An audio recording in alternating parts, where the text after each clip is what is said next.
গরু বা ছাগল নয়, কোরবানির ঈদের জন্য প্রস্তুত করা হচ্ছে দুম্বা। তবে আরবের কোনো মরুদ্যান নয়, উত্তরের জনপদ গাইবান্ধার দৃশ্য এটি। সাঘাটার ভরতখালীতে একটি বেসরকারি সংগঠনের রিসোর্স সেন্টারে কোরবানি ঈদ উপলক্ষে লালন পালন করা হচ্ছে মরুর এই পশু। মাত্র 2টি দুম্বা দিয়ে শুরু হলেও এই খামারে দুম্বার সংখ্যা দাঁড়িয়েছে 14তে।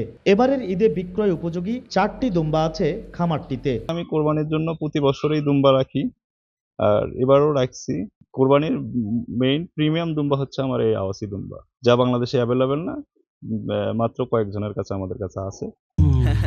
ঈদের খুশি হোক না আরো বেশি, আর খুশির আয়োজন মানেই চাষি চাষি সুগন্ধি চিনি গুঁড়া চাল।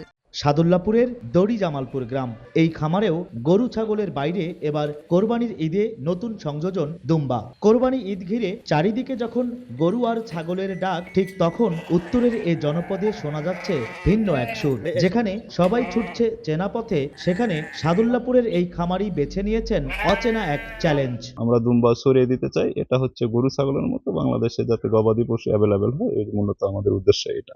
জিন্না ও তার ভাই জাহিদ দেশের বিভিন্ন খামার ঘুরে পাশের দেশ ভারত থেকে 2024 সালে 3টি দুম্বা সংগ্রহ করেন। পরে তাদের খামারে যোগ হয় আরও 4টি দুম্বা। ছোট বড় মিলে এ পর্যন্ত 25টি দুম্বা বিক্রি করার পরও খামারে এখন আছে 6টি দুম্বা, যার মধ্যে এবার কোরবানি ঈদে 3টি বিক্রয় উপযোগী।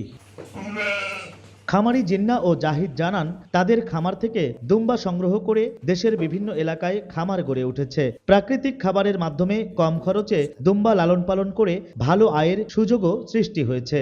দুম্বা এই অঞ্চলে আমাদের নিয়ে আসার কারণে যে এই অঞ্চলে নাই, এবং আমরা যেটা জানি যে দুম্বা অনেক লাভবান। আপনার ঘাস নেই, মাঠ নেই, আপনি যদি খড় দিয়ে একটু ভুসি দিয়ে মেখে দেন, সেটাই তাতে পেট ভরবে। লোক যাতে সহজে একটু পায়, সেই জন্য আমরা একটু প্রাইসটা একটু কমাইছি।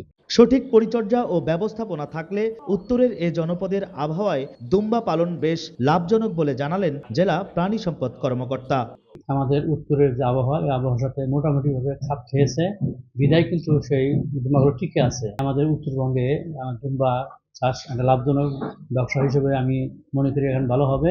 গরু ছাগল লালন পালনের প্রচলিত ধারার বাইরে গিয়ে দুম্বা পালনের এমন উদ্যোগ এলাকায় নতুন সম্ভাবনার দুয়ার খুলছে বলে মনে করছেন সংশ্লিষ্টরা। তবে বাজার সম্প্রসারণ আর সচেতনতা সৃষ্টি করতে পারলে এই খাত আরও এগিয়ে যাবে বলেও মত তাদের। হেদায়েতুল ইসলাম বাবু, সময় সংবাদ, গাইবান্ধা।